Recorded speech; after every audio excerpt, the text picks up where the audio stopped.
Welcome to Enlightened Connections, where we explore intuition, animal communication, healing, consciousness, and the deeper wisdom that connects us all. I'm your host, Lisa Aston Michael. Please follow the podcast so you don't miss future episodes.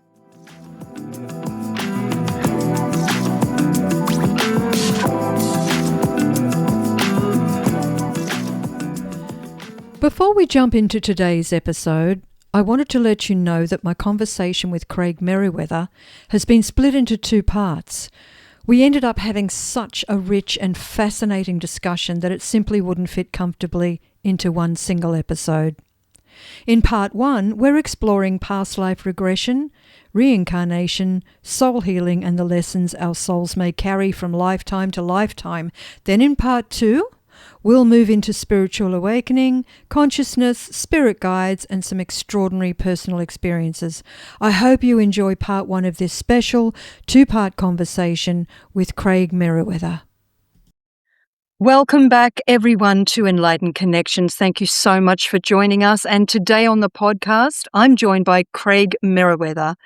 Craig is the founder of Sacred Mystery. He is a spiritual teacher, author of Past Lives Guidebook, and works with people around the world through hypnotherapy, helping them to explore past lives, connect with spirit guides and ancestors, and experience deeper spiritual healing and self-understanding through private sessions, workshops, retreats, and online events. In this episode, we explore past life regression, spiritual healing, intuition, consciousness, and the connection between spirituality and personal transformation. Craig will also share insights from his new book, which opens the doorway into both the science and spirituality behind past life exploration. If you're curious about reincarnation, soul healing, spirit guides, hypnotherapy, or spiritual awakening, this conversation will offer a grounded and fascinating look into these deeper experiences. Welcome, Craig. Thank you, Lisa. I really appreciate you having me on. I love talking about this, so I've been really looking forward to this conversation and talking with you. So, yeah, let's dive in. It's a deep conversation. So, okay, let's go into this because I've had a couple of interesting personal experiences myself when it comes to spirit guides, which I'll share with you a little later on. But first of all, for the listeners, let's just start at the very beginning. What exactly is past life regression? Sure. Well, I am trained as a clinical hypnotherapist, and that's a whole conversation in and of itself. But it's using tools and techniques to access the healing power of the subconscious mind. But there's a deeper aspect to this work in which you can also access the more spiritual side of you. But also, like in this life, and maybe some people listening understand this and have this, have had these issues that they've worked on or need to work on, even that because of hurt and pain they experienced maybe a long time ago, they're holding on to some heaviness. Maybe it's more of a feeling state like anxiety or anger or resentment. Maybe they know what it's about. Maybe they have no idea. They just feel this overwhelming burden of hurt and pain, of shame or guilt or fear. Yeah, I've worked with people in their 70s who felt this and finally, through their own work, found the need to do some deeper healing with hypnotherapy and found that they were holding on to this trauma from childhood. They'd forgotten about it, but that heaviness, the exhausted nervous system, due to just the hurt of carrying this for 60, 65, 70 years because of maybe abuse or trauma they went through as a child, maybe just an incident that happened in minutes, maybe over a course of years. And that healing can happen. You're allowed to let that go. You're allowed to create a resolution and heal the emotions, the mind, the spirit, the body. Well, there's a lot of evidence to suggest that we are coming to this earthly plane again and again and again. This is like a big classroom, a big indoor classroom in which we're learning and growing and developing as souls and as spirits, maybe with our soul friends or soul mates, maybe this time on our own. But we're going through scenario after scenario again, to learn and to grow, not unlike going to school. You start school at 5, 6 years old, and you go through, here in America, elementary school, then high school, then college, university. You may end with your master's degree at 24, 25 years old. And so you've gone through some 20 years of school to get that master's degree, maybe in mathematics, let's say. And you start at 5 years old, when you keep growing and developing and learning. So you're doing algebra and trigonometry and calculus, and then you're moving into those crazy equations they write on the whiteboard when you're getting your master's degree. Well, you just didn't start learning those crazy equations when you're 5 or 6 years old. You had to grow and develop into learning that, building on top of each other. Well, like even with the books of Michael Newton, Journey of Souls and Destiny of Souls and other people, the research of Ian Stevenson around reincarnation, we seem to be coming back again and again. There's more evidence, I think, in the way I've kind of have accumulated the evidence, that there's more research and evidence to support that we're coming back here again and again than we just live this one life and then it's lights out and we're done in dust. And it makes more sense that this would be a learning experience for us, coming back and again. But just like somebody may be holding on to hurt and pain for some 70 years, logically, it doesn't make any sense. You're an adult. You should let it go. You should be able to rationalize and analyze, but that's not how the human being functions. The subconscious mind is here to protect, and it may be holding on to hurt and pain as a form of protection, as a form of armoring, but you're allowed to release that armor and take it off. Well, what if that hurt and pain, what if that trauma is coming from a past life? Like you need some healing work done while getting your master's degree, but that hurt and pain comes from being bullied when you're 7, 8 years old.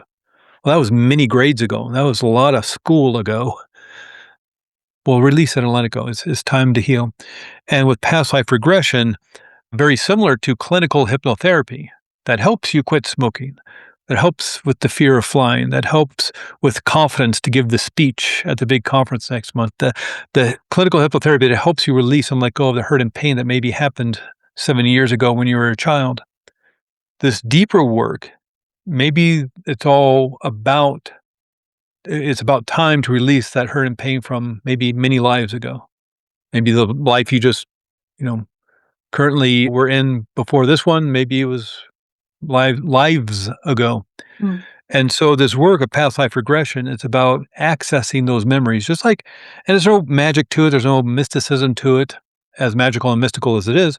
There's no magic to it. And it's not time travel. It's not like some sort of movie where you get into a machine or, Back to the Future, you get into a DeLorean and you go 88 miles an hour back to the future. You're not time traveling. You are just accessing a memory.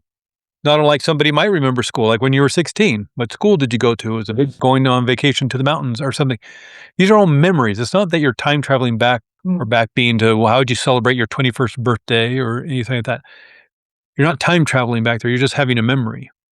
And what's fascinating is the science that's been coming out over the last decade or so is suggesting that this brain of ours encased in the skull is not a storage unit, a warehouse full of memories, but it's an antenna that is pulling and receiving information. The pineal gland, a lot of people have probably who listen to your show, Lisa, have heard about the pineal gland. Maybe even looked into it. Joe Dispenza talks a lot about it, if anybody knows of his work, and he has a big chapter in Becoming Supernatural about the pineal gland.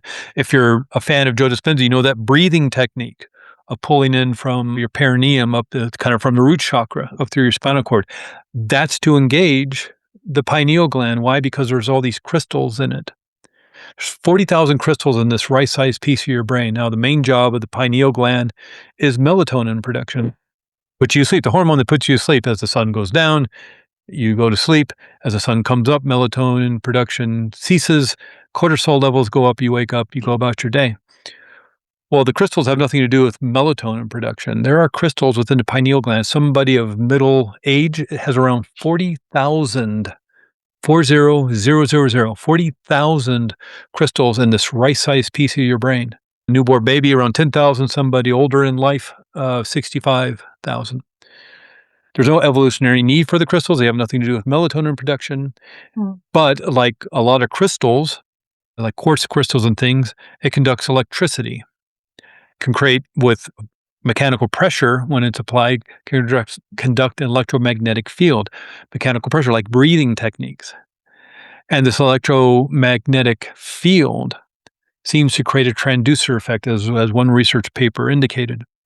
Transducer, like car radio. Back in the day, now everything's satellite and hooked up to your cell phone and all that kind of stuff. But back in the day, we had an antenna on the hood of our car, and when we wanted to listen to music or the news or something, turned on the radio. And it's not that you pick up 20 radio stations. If you live in a big city, New York, Tokyo, Sydney, you have 50 radio stations. You have talk radio, you have sports, you have news, you have all sorts of music up and down the dial.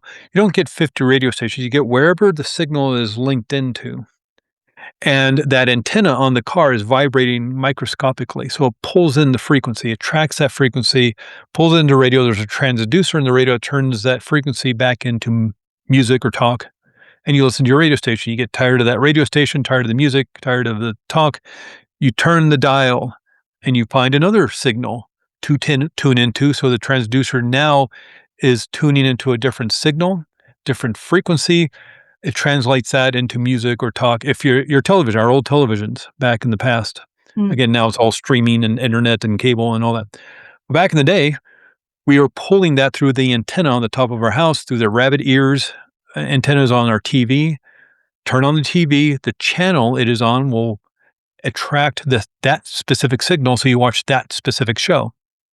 There's a transducer in the TV that turns that frequency back into image and sound that got sent from the TV station, the TV studio, took that week's episode in a big video cassette, and that equipment turned that image and sound on that magnetic tape into a frequency shot into the airwaves. You pulled it in, your transducer turned it back into image and sound. You get to watch your TV show. Mm-hmm. Research is suggesting that's what the pineal gland, that's what the brain is doing. And so this is where memories are coming from. And so it can be very powerful to have an experience of these memories that may be causing issues in later lives.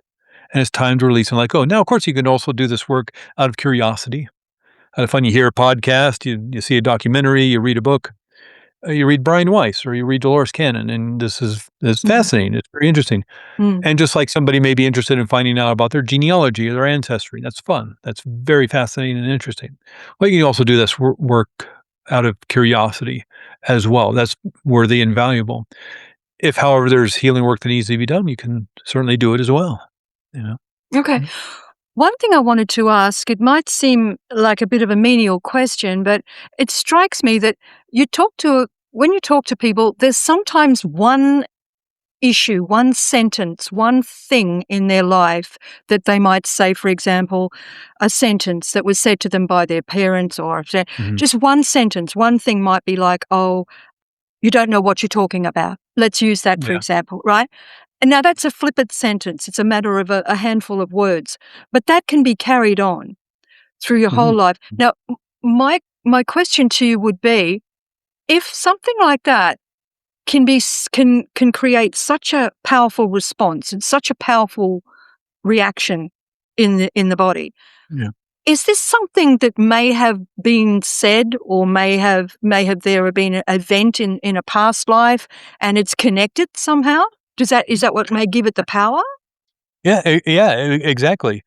And again, we may overhear things that aren't even true. Parents may not even be talking about you, but you just assume they are because of the way they're talking, or you just kind of overhear something. And it may be something flippant. Maybe they're trying to be funny. Maybe your older brother and sister are trying to be funny. Maybe there's a bully at school and is just trying to be mean. And, or sometimes it may just be misinterpreted and misunderstood. And yet that can form identity. To be, let's be specific. Parents may say you're never going to amount to anything. If they may tell a child, you're not going to amount to anything. You're not going to be good at anything.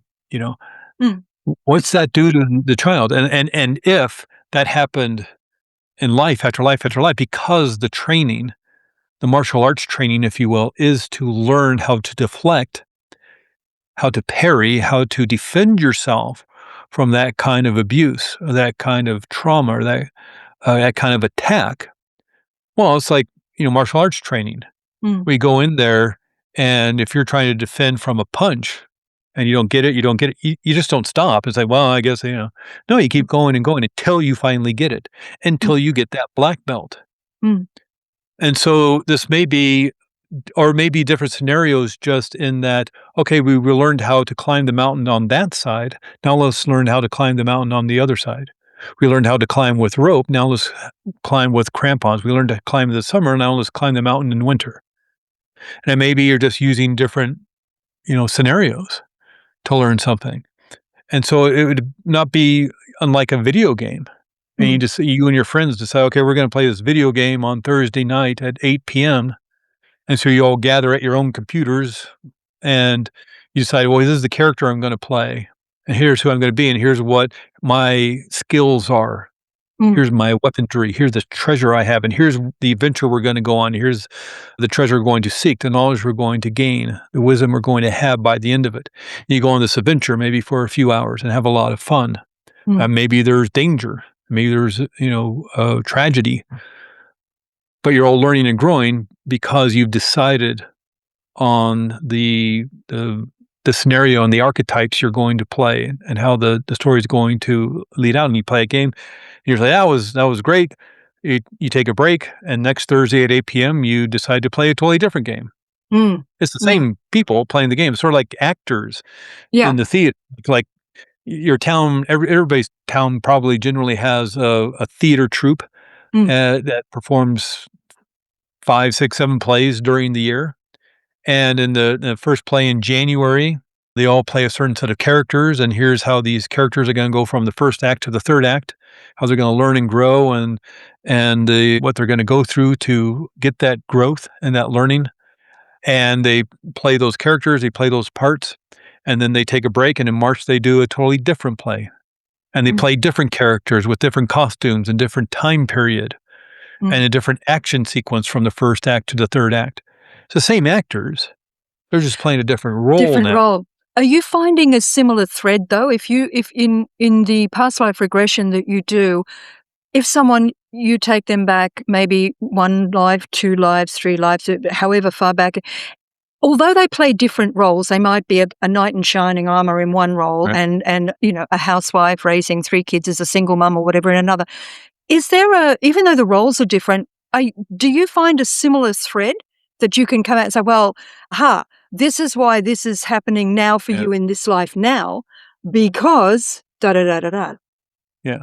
And it kind of depends on how we work the session, and that's totally up to, the person you're working with. They might wanna see several different lives, or they might want detailed information about one specific past life. They may not know what it is, or maybe they've been having dreams, or maybe they did a past life session a year ago or so, and they saw, 4 or 5 different past lives, but one really stood out, and they really wanna investigate that one.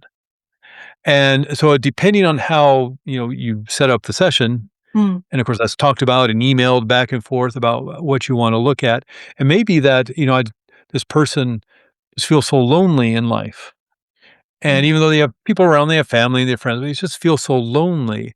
And they've been to talk therapy and they've done some of the healing work, and they still feel this lonely, this angst.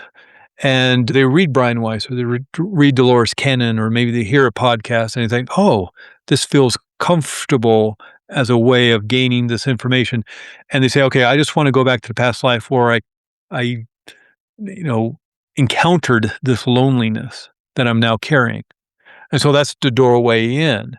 And of course, that life, if the person lived to be 99 years old, we can't go through every day Yeah. of that 99 years, even if we're doing a longer session, like a 3-4 hour long session. Of course, you can't go through every day of 99 years. So we're going to focus on 5 or 6 specific events in that past life that focus on the loneliness.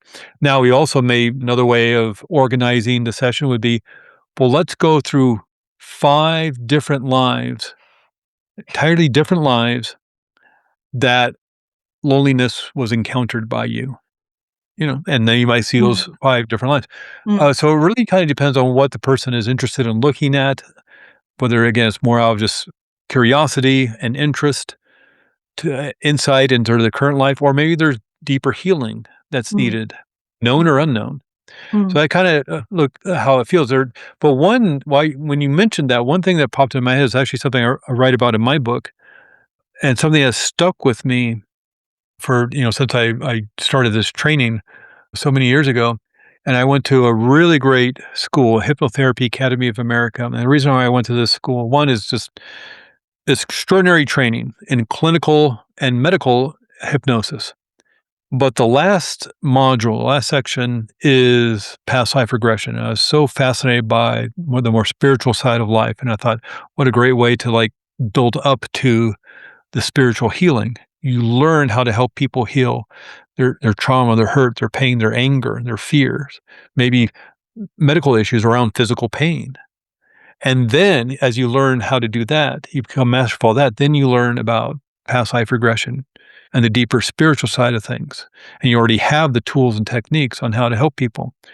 Well, one of the stories that came out of this class, and this is 500 hours. This isn't just mm. like a couple hours of a video that you watch and then you call yourself a hypnotherapist. This is 500 hours, 9 a.m. to 6 p.m. Monday through Friday.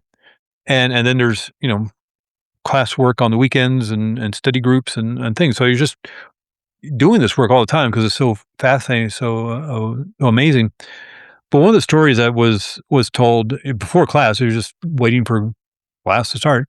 We're just chit chatting, and what Tim, the director, was saying that when he first began this work, studying to become a hypnotherapist, long, long time ago, a friend of his says, "Oh, my ex-wife went to do hypnotherapy, or went to past life regression." And that was right around the time Brian Weiss's book had come out in 1988. Many Lives, Many Masters, Michael Newton's book, Journey of Souls, came out in 1992. So around that area, it's becoming the modern era of past life regression kind of came in. And she was fascinated by that and wanted to go do a session with somebody, found somebody to work with. And during her past life regression, she went back to kind of the medieval times. And in her community, they're being, because it was the feudal times, and they're being held down in terms of economics and just the violence inherent in the system. She had a very loud mouth and wanted to rise up, and she's kind of one of the leaders of the resistance, the rebel alliance, if you will. And so, to make an example out of her, they arrested her and threw her in jail and tortured her to death, including starving her to death. And this is horrible and awful. She just went for fun, and Mhm. she's getting this extraordinarily intense memories of this past life. And she realized in the past life that the jailer, the one who was starving her to death and torturing her to death over months, is her husband in this life. And they got divorced a few months later. She couldn't reconcile it because there was no healing there. It was just for fun. It was just like, here's some memories. And they may have been doing this over and over again, cycling this pattern over and over again in different scenarios, in different times, in different bodies. Mm. And if nobody can create healing around that, they're just going to keep cycling it. And there's a divorce decree here in America, in Santa Fe County, New Mexico. And one of the issues around the divorce is past life regression. And it literally destroyed a life. Now I'm going to guess there were other issues Mm. in that couple's relationship, but Mm. Mm. at least the final straw was that it was this past life regression. And if that person who was facilitating the past life regression had known how to help them and how to help create healing and resolution around that, they may have broken it, may Mm. have broken that cycle finally. Yeah. So it's very important you understand when you're working with somebody to do past life regression, even though you think it might be for fun. Yeah. Again, you read a book, you hear a podcast, you watch a documentary or something, that person knows what they're doing. They just didn't take like a weekend workshop and now, calls themselves a Yeah. hypnotherapist. They're Yeah. especially this deeper spiritual work. If like I just did some regression work with somebody for fun. Hey, let's remember childhood. And they went back to a traumatic experience. Do I just shrug my shoulders, or do I help them, heal? And with the tools and techniques I know, I can help them with that. Yeah. And so if you go into a more spiritual side of this, what if it's a deeper healing that needs to happen there? Well, it's a long journey for the soul, isn't it? I mean, and to me, my understanding is what you were talking about. I just got the word lessons. Lessons, it just kind of popped up at me all the time. It's like this constant repetition of experiences until the lesson has been learned. And would that be Yeah. one way of saying until the solution Oh, yeah, absolutely. becomes Yeah. apparent? Hey, if you're at university and you're taking that chemistry class, if you fail the class, you got to take it over again. Yeah, Or yeah, you're a teenager, you got to take summer school, yeah, or you repeat the grade or whatever. If you don't learn it, it's like, again, martial arts. You don't yeah. advance to the black belt until you've learned the lessons. Yeah. And this is such a complex field, isn't it? Because we're not just dealing with the physical repercussions of this one lifetime. We're looking at the soul as well. And a lot of Mm. people, I think, don't recognize that the greater crux of this work is dealing with the soul, is dealing with the soul's journeys, the soul's experiences. And that brings me to the next question here of, what actually happens.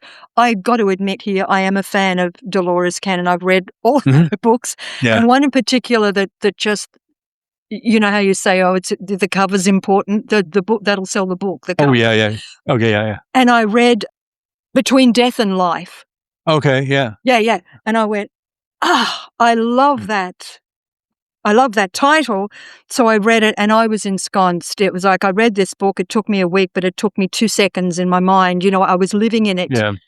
Because I've had an experience, which I'll tell you about later, but, Mhm.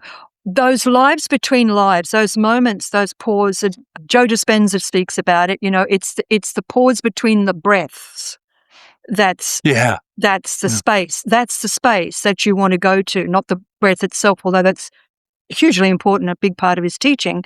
But it's that moment between breaths. That's the life between lives. Yeah. Why is that space so important in your professional opinion? Why is it so important for healing and soul growth? Yeah, and it's a very interesting uh, way of creating that healing, because we, as human beings here on planet Earth, we're just not soul, we're just not mind, we're not just emotions, we're just not body. We're all of that together. And just like a car, you have to have the wheels, you have to have the engine, you have to have the battery, you have to have the steering wheel. Otherwise, you can't go anywhere. It's not that the car is the engine or the car is the wheels. It's all of it together. If you don't have any wheels, you're not going anywhere. You don't have a steering wheel, you're not going anywhere. Of course, if you don't have an engine or a carburetor or fuel in the car, you can't go anywhere. And so we're all mind, body, spirit, emotions, all of it as one thing. And now maybe we may need to concentrate on the physical. Maybe somebody, breaks their leg skiing or something, or somebody is struggling with some anxiety or depression, or maybe somebody has a mindset issue around confidence in some area of life. Now, there may need to be a focus on one of those four, but we're all of it together. And so there are certain aspects of those things that you can use to tap into maybe the more spiritual side. Breath may be part of it, or the pause between the breath. It's a way of focusing mind and body to access that spirit. Now, there's all sorts of tools and techniques to do that. If you go to the hardware store, they just don't have one tool. They have all sorts of tools. They have all sorts of different kinds of hammers. They have all sorts of different kinds of screwdrivers, all sorts of different kind of wrenches. Mm. And so there's 8 billion of us on the planet. And while we all have the ability to access this information because of this brain that acts as an antenna, apparently, we all have the ability to access the information. We may need to access it in different ways. Yeah. And just like people needing to fill their tank to rest their nervous system, to create more peace and calm and joy and happiness in their life. Fill the tank, or as Lisa Nichols said, you have fill your cup and then you give from your overflow. You give from your saucer. Well, people fill their tanks in different ways. They still have to fill the tank, but some people may just love listening to music. Some people may love playing music. Other people may love walking in nature. Other people may like, like I love walking in nature and being in nature. I don't want to put a 30-pound backpack on my back and hike 9 hours. And, I've I'm with done you. that. And I'm at a point where, I don't think I need to do that anymore. So that doesn't do it for me. Maybe when I was 30 or 20 and had more energy, that was fun. Some people love the beach. Other people love the desert. Other people love the mountains. And so there are different ways of filling tanks. There's different tools and techniques. And so when focusing on something like the breath or the space in between breath, it's just one of the tools you can use to access that state. Now, it may work great for some people. Other people, maybe not so much. So, okay, well, what's the tool that would help them, get into that space? It may not be such a physical component to it, like focusing on breathing or accessing it through breathing. It may be some other way.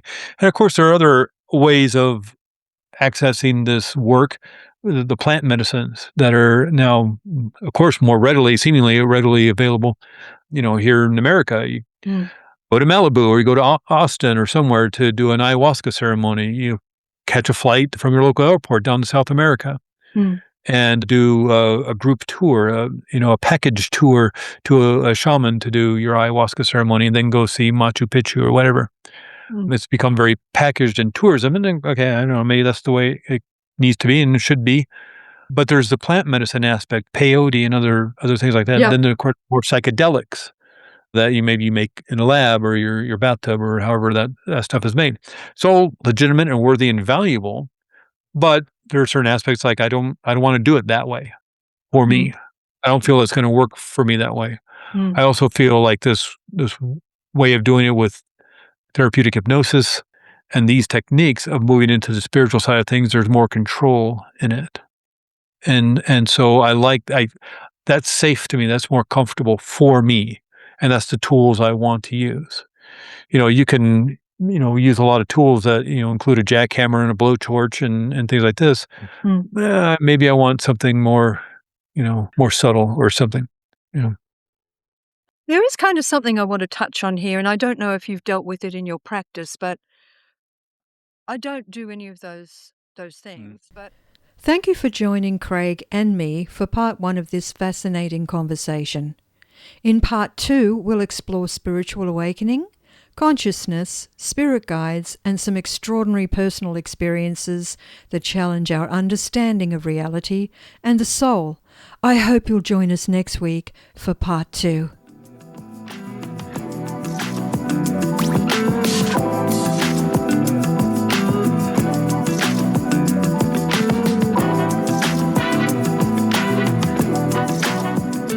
Thank you for being here and for listening to Enlightened Connections. I hope today's conversation offered you insight, reflection, or a deeper sense of connection. If this episode resonated, please follow or subscribe and share it with someone who may benefit. All resources mentioned in this episode are listed in the show notes. You can also join me inside the Enlightened Connections Facebook community. I would love to welcome you there. Until next time, take gentle care, stay connected, and trust the whispers.